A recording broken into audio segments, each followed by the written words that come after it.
nag-aaway sila. Oh. Oy.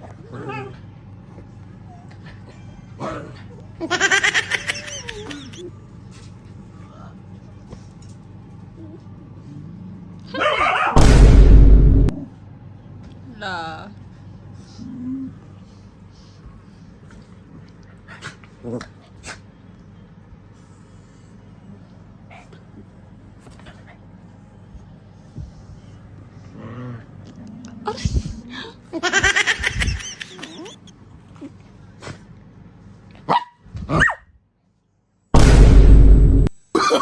Oh, no, no, no. La.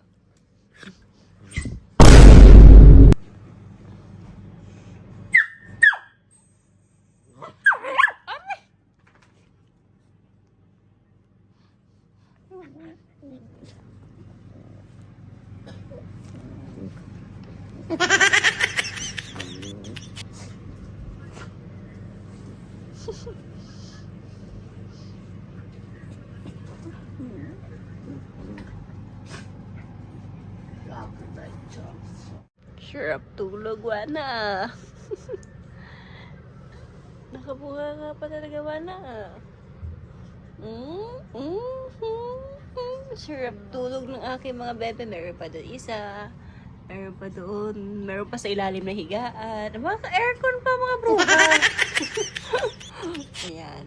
Mainit kasi dito ngayon. So, aircon. Meron doon, iba pang aso sa labas. Ayaw nila pumasok kasi papasok pa lang sila ng kwarto. Yung sa door pa lang, inaaway na agad ni Rosie. Kaya hindi na lang sila napasok. Anyway, meron mang electric fan doon sa sala. Ayun.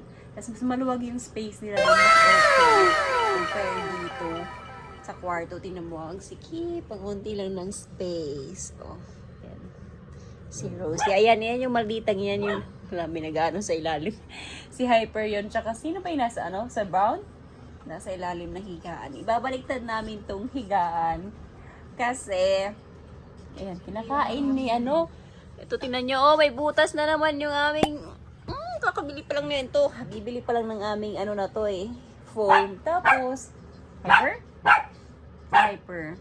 Si Hyper. Hyper, bakit yan? Nasa ilalim ng katre. Uy, si Hyper, tsaka si tingnan nyo nga, si Bound. Nag-aaway. Ayun. Ha? Si Hyper ay lakad pag-away. Si Hyper na ipag-away? Tara ma, balik na natin ma. Oo, natutulog ba? Nakahiga pa man yung... Labas!